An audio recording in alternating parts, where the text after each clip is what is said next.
Hey, what's going on, crypto people? It is your boy, the Crypto Siege, with another day in the life and the crazy life that is cryptocurrency. What's good, guys? I wanted to hop on here real quick and just talk a little bit about Mr. BG himself, Mr. Brad Garlinghouse.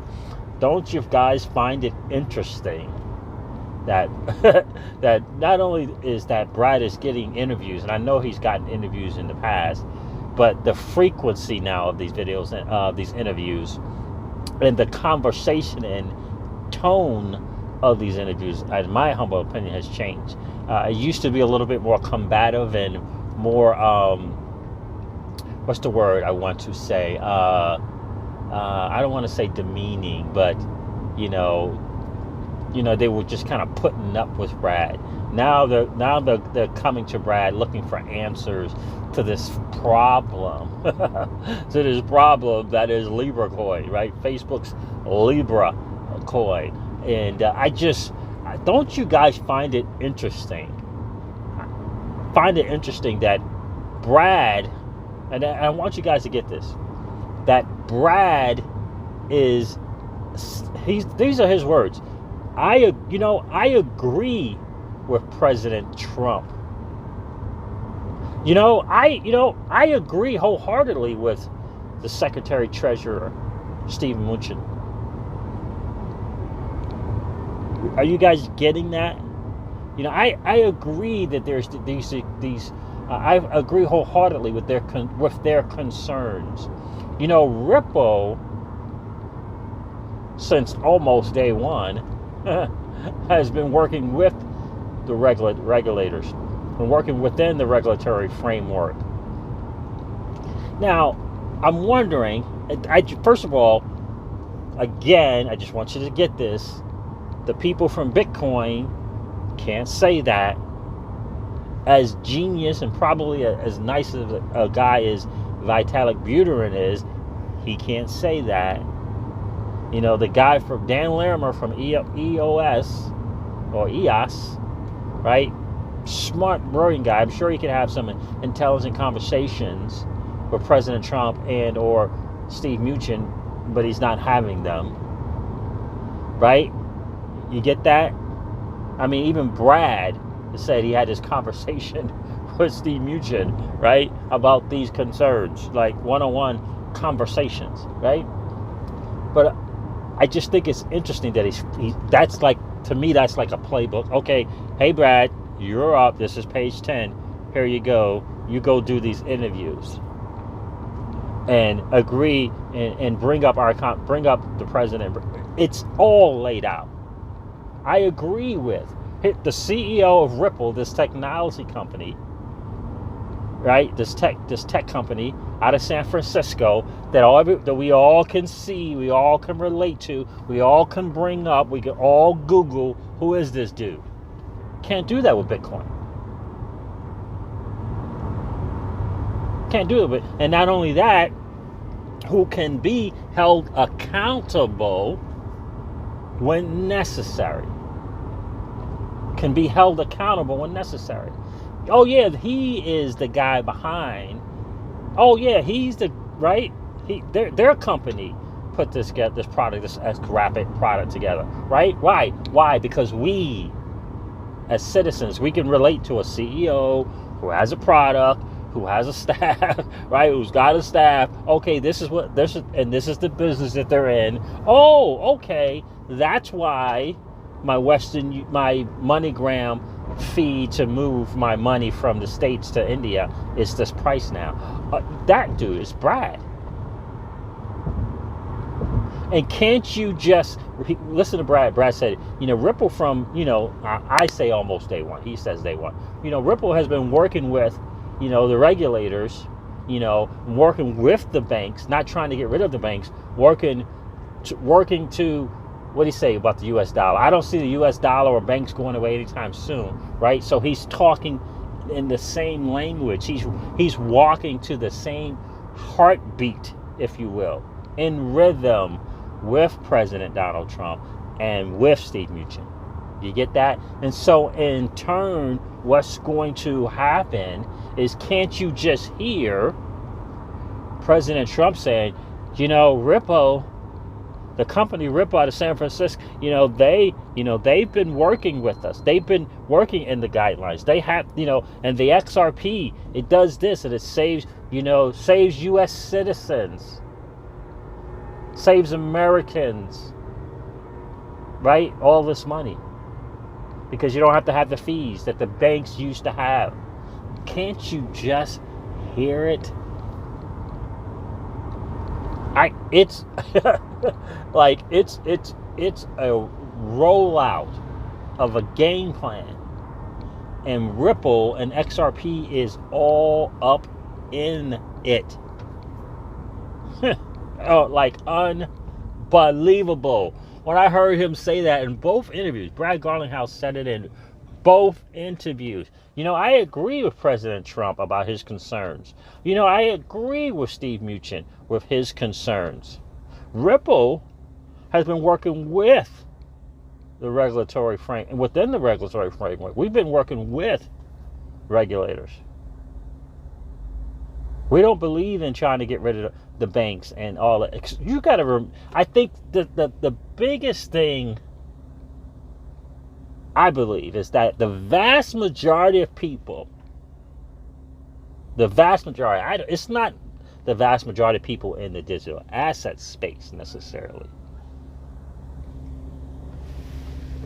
but the vast majority of people, they're not talking about getting rid of banks, right?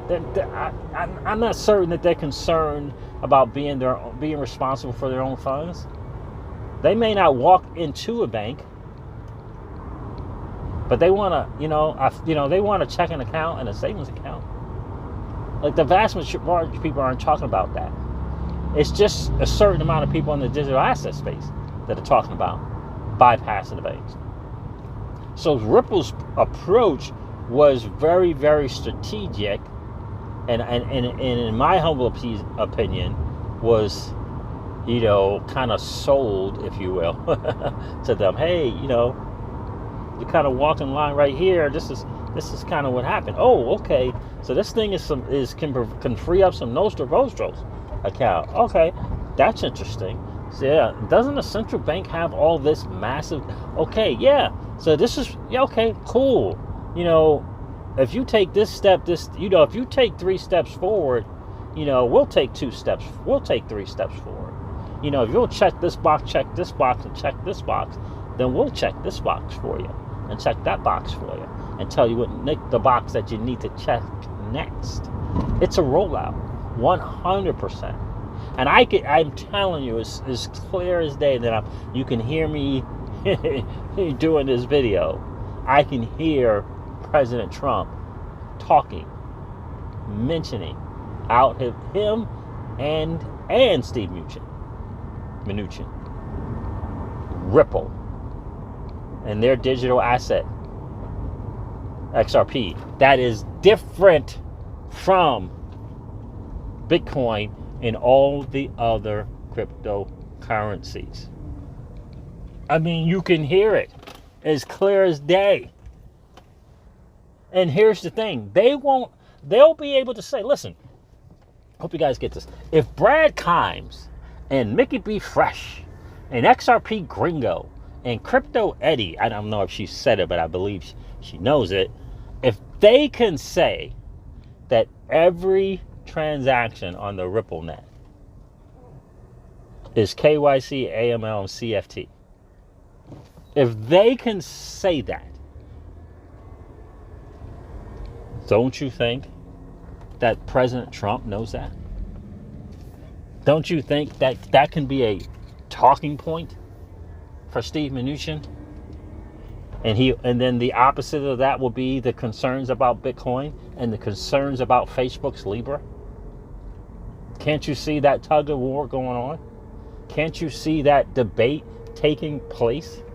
Can't you see President Trump and Steve Mnuchin arguing on the side of Ripple and its technology and what it can do? You don't think that they got this thing all laid out, or they can talk about how it's saving all these banks are allowing them access to this Nostro or Vostro, and perhaps maybe the reason that the bank fees are the way they are because they have so much money tied up that they can't use, and Ripple and XRP, the greatest digital asset ever created, will free that up, thus saving us, the American people, and saving people all over the world money and fees. I mean, can't you hear it? Like, I can literally hear them arguing, making an argument for the value of XRP. They're gonna talk. You don't think they're gonna talk about XRP Tipbot and Xspring and all the different use cases for XRP and why the NASDAQ XRP index is at this particular price? Can't you see it? I mean, I can hear it as plain as day. Plain as day. I mean, wow. Did you not find those interviews interesting when Brad Garlinghouse says, I agree with President Trump. Those are legitimate concerns. But it's not a concern for us. We took the right route. Do you think that those concerns are being brought up for no reason? No, they're trying to make Libra the big bad ghost. They're trying to make it the big bad bear. Right? Right? Now, it may have been a wake-up call to the banks. That's why Ripple had record signups, that week that was announced. But if they could pull that off, and here's the other thing you got to think about, and just a lot of people are, Steve Mnuchin is talking about. It sounds like to me he's talking about Libra's going to walk through they're going to jump over some serious hoops, not just challenging, but plentiful. Right? It just won't be challenging to walk over, hop over a certain hoop. It's going to be plenty of them. Plenty of them. That's what it sounds like to me. Right? But here's this thing. Here's this company and this asset that has already gone through the gambit. They've already gone through all of that. And what about this one? Yeah, Ripple, the company, has been working with within the regulatory framework for years now. I'll be President Trump saying that. That'll be Steve Mnuchin saying that. And they're going to pull out all of this stuff that we already know. Ripple and XRP is held in high regard from even the prior IMF, head of IMF, Christine Lagarde. Can't you hear it? They might even do something like pull up the UBS guy, the CEO, saying how their price for moving cross-border payments went from $25 to less than $1. They might even pull that up. They might even pull up that video. They might even have that guy on CNBC. Don't you see what's going on? Listen, there's a new financial framework taking place, and XRP is all over it. It's all over it. And so it's just not a matter of if. Look at this.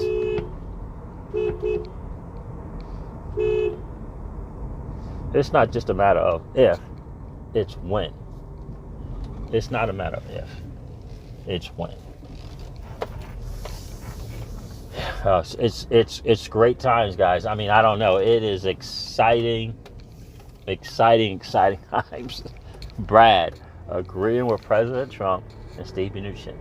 And I'm telling you, just wait for it. Just wait for it. I don't know who's going to announce. I don't know who's going to drop that name. I don't know who's going to drop the name Ripple and XRP. I don't know who it's going to be. Steve Mnuchin almost did when he said MoneyGram. But the fact that he said MoneyGram is massive. And if you don't think that they're going to talk about how MoneyGram, who's all, obviously since they're transmitting money, has checked all the boxes. And they're going to say that, you don't think that they're going to say Ripple is working with MoneyGram? And you don't think that they're going to keep espousing and shouting from the rooftops as how regulatory compliant Ripple and XRP is? That's, you be prepared, get prepared. That's probably going to be regulatory compliant. Is probably going to, you can probably hear that over at nauseum. Because this thing is a rollout. It's not some, sporadic, coincidence. This is a rollout. It's a rollout. And then I heard that the IMF, and you probably listened to my video that I did earlier today. If there's an entity that is going to roll out a whole XRP, it's going to be the IMF. I was watching something from Jim Rickards today about the SDR. And there's just a good chance that there's going to be this ESDR that the digital nomad investor talks about. I think there's a good chance that that's going to happen. I think it's a great chance that that's going to happen. And I think the IMF is kind of dish it out, right? Because they don't, they're not in the trade business, so they don't owe anyone any money. It's a rollout, guys, and XRP is all over it. The ESDR in some way, shape, form, or fashion. I was listening to Jim Rickards, and the way he was saying something about the IMF, the ECB, the U.S. government. I think he said Japan. It's 4 different currencies, but he was saying that none of them could kind of do anything in reference to pegging the dollar to gold or something along those lines. But the IMF, because of how they're uniquely positioned, could do something like that. In other words, they could do something with the special drawing rights. That's why all these conversations with Christine Lagarde. That's why all these hangouts. That's why why Brad and Christine were always on a date somewhere. It's just a matter of time. And I believe like Brad Kimes, I believe he said it. It's going to be this pop to something. And I don't know what it is. I don't know, I don't want to say pessimistic because I'm not pessimistic, but that side of me says that it's going to be high. I don't know what it is though. I mentioned the price, everyone gets upset, but I just think it's going to be high initially. And it might, and again, the rationale behind it is going to be perhaps maybe SBI VC trade. It might be MoneyGram being online. It might be kind of a turn of a switch and Ripple is able to say, okay, this is why it happened, this is going on. It's live, 2, 3, 4, 5 people on RippleNet are live. That's why the volume. And NASDAQ's going to be able to look at that and go, oh, okay. Yep, this one's using, oh, these are the numbers, right? It's open source, it's transparent. These are the numbers. Yep, this is kind of, they're moving this kind of amount of money, billions, if not trillions. Yeah, this is the price it should be. This is the index. And then all these institutional traders and investors can say, oh, okay, wait, this is how we're going to trade again. Short it, long it, whatever we're going to do. Whatever they're going to do with it. But it's going to be completely 100% justifiable because it's the ledger's open source. You can see all the transactions. You can see the volume kind of going through all of that. All of it. And they're going to make the argument the other way with Bitcoin. Right? And God knows, they might even bring up all these privacy coins and how they're in cahoots with Bitcoin and they want to hide stuff and just all of that. They're going to make that argument on one side and they're going to make the massive argument for why they favor, why XRP is their and Ripple is the golden child. I hope you can hear it, guys. And more importantly, I hope you can see it. Because if you're an XRP holder, you're in great shape if you got a sufficient size bag. And if you're in a digital asset space, you're so blessed you don't even know how blessed you are just to be in this space before not only just the masses, but even institutional investors. You're in before them. And the fear of missing out from the masses and institutional investors it's going to be in your favor because you hold digital assets. And hopefully, you hold those smart ones. Hopefully you hold the ones that can prove their use case. One of those narratives that's going to be going around all over CNBC and MSNBC and all of them is use case. Because quite frankly, there is an argument for Bitcoin. I heard Jim Ricketts say it today. I was shocked. He said in the end, the people that became millionaires and billionaires, they made money because essentially they were taking it from someone else. There is no add value. There is no value add in Bitcoin. That's heavy, guys. That is heavy. So anyway, guys, listen, I'm going to wrap this thing up as I normally do and remind you that old money doesn't want you to win. They don't want us to win. They would rather us remain a cog in their perpetual wheel of trading our time for dollars. They don't want us to play in the same great playground that they play in, where we allow our money to work for us. This is our chance to win, guys.